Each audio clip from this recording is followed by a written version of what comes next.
Assalamualaikum warahmatullahi wabarakatuh. Perkenalkan, nama saya Agunawan dengan NIM 083-2020-0133. Pada pembahasan kali ini saya akan menjelaskan mengenai karakteristik kelembagaan.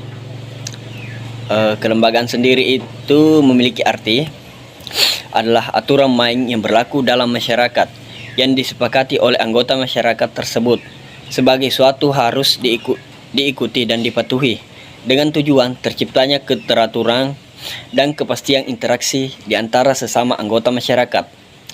North 1990 membagi kelembagaan menjadi dua bagian, yaitu kelembagaan informasi adalah kelembagaan yang keberadaannya di masyarakat umumnya tidak tertulis, seperti adat istiadat, tradisi, pamali, dan lain-lain.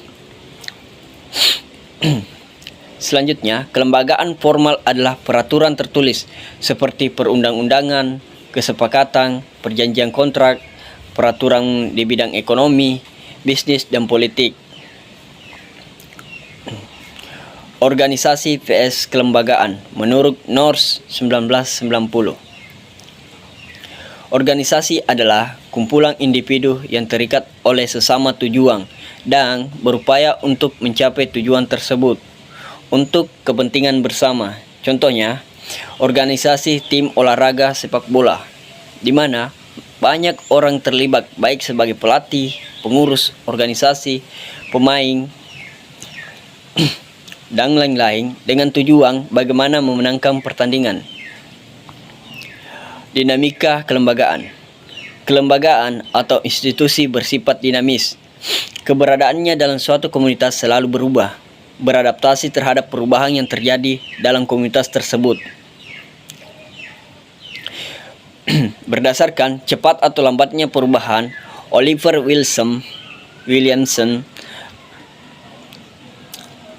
menganalisis perubahan institusi dalam 4 tingkatan, yaitu perubahan kelembagaan terjadi pada level sosial masyarakat, level kelembagaan formal,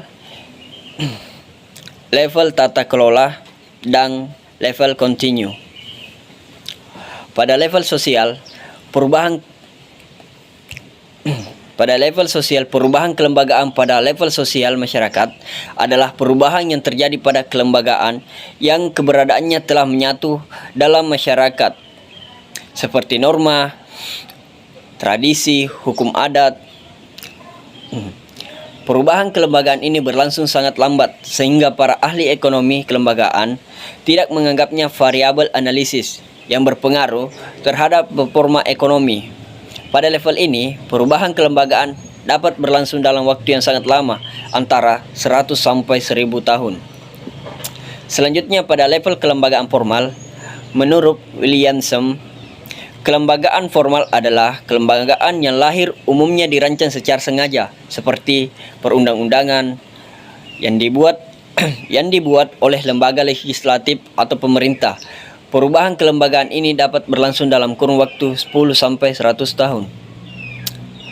Pada level kelembagaan selanjutnya, yaitu level tata kelola, perubahan kelembagaan yang terjadi pada level tata kelola yaitu serangkaian peraturan rule of the game, di mana sebuah komunitas yang membentuk struktur tata kelola lengkap dengan cara penegakannya, pemberian sanksi, dan perubahan dari rule of the game. Perubahan pada level ini berlangsung relatif cepat, yaitu antara 1 sampai 10 tahun. Selanjutnya, pada level kontinu, perubahan berlangsung kontinu atau sepanjang waktu, mengikuti perubahan insentif ekonomi, harga alokasi,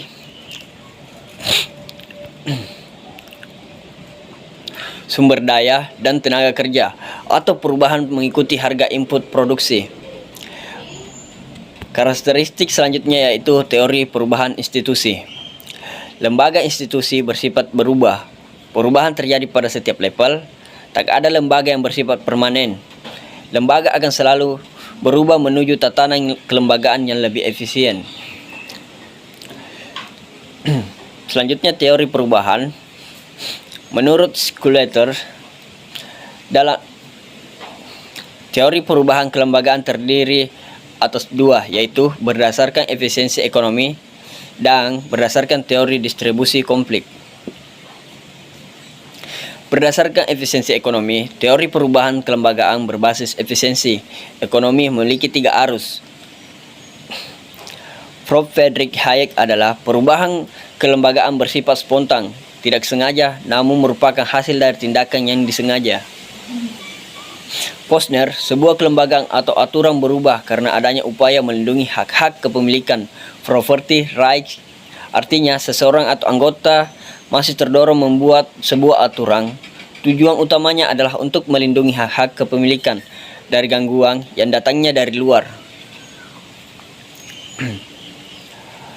Oliver Williamson, lembaga atau aturan akan terus bergerak dinamis sebagai upaya meminimumkan biaya transaksi, perubahan biaya informasi, penegakan hukum, perubahan harga, teknologi, dan lain-lain mempengaruhi insentif atau motivasi seseorang dalam berinteraksi dengan pihak lain. Sehingga berdasarkan distribusi, teori ini didasarkan atas asumsi bahwa setiap aktor adalah sebuah arena atau komunitas yang memiliki perbedaan kepentingan dan kekuatan. Perbedaan kepentingan ini merupakan sumber konflik. Oleh karena itu, sering ditemukan tarik-menarik dalam proses pembuatan undang-undang karena adanya perbedaan kepentingan dari setiap aktor yang bermain. Knaik, 1992.